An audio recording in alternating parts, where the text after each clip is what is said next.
Nagsuspinde ng klase ang ilang paaralan kasunod ng mga banta ng karahasan na tila nais gayahin ang pamamaril sa Tacloban City. May report si Jonathan Andal.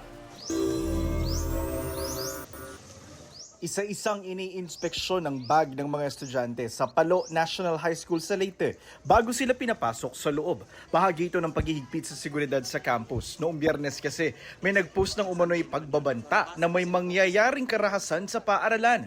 Iniimbestigahan niyan ng mga otoridad.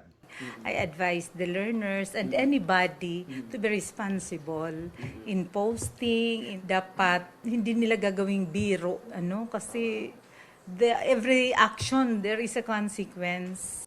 Ilan pang paaralan sa Eastern Visayas ang binabantayan. Ayon kasi sa DepEd Eastern Visayas, may iba pang nakatanggap ng banta ng paghasik ng karahasan. Patuloy ang verification sa mga yan.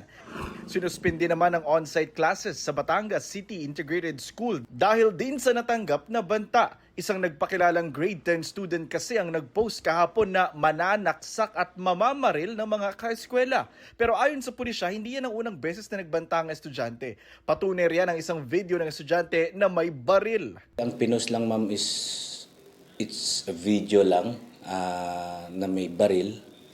Yun lang po ma'am yung pinost sa GC. Hindi pa malinaw kung may koneksyon ng video at ang post niya ng pagbabanta.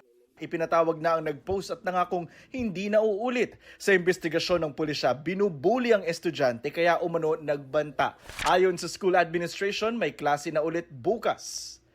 Nagpauwi rin ng mga estudyante sa Escalante National High School sa Negros Occidental dahil din ito sa isang estudyante yung nagbantang gagayahin umano ang school shooting sa Tacloban. Ayon sa pulisya, ang screenshots ng mga mensahe ng estudyante ay ipinost ng kanyang tiyahin. Ipinatawag na ang mga guro at magulang ng nagbanta. Nangyari ang mga yan isang linggo matapos ang madugong pamamaril sa San Jose National High School sa Tacloban City kung saan 3 estudyante ang nasawi. Bukas, inilibing si Chris Lawrence Fabian. Sa Miyerkules naman si Ayesa Nicole Dazo at sa Webes si Joyancy Separa. Sa tindi ng trauma ng ilang estudyante roon, kinumpirma ng DepEd na may mga mag-aaral at magulang na nais magpalipat ng eskwela. Jonathan Andal, GMA News.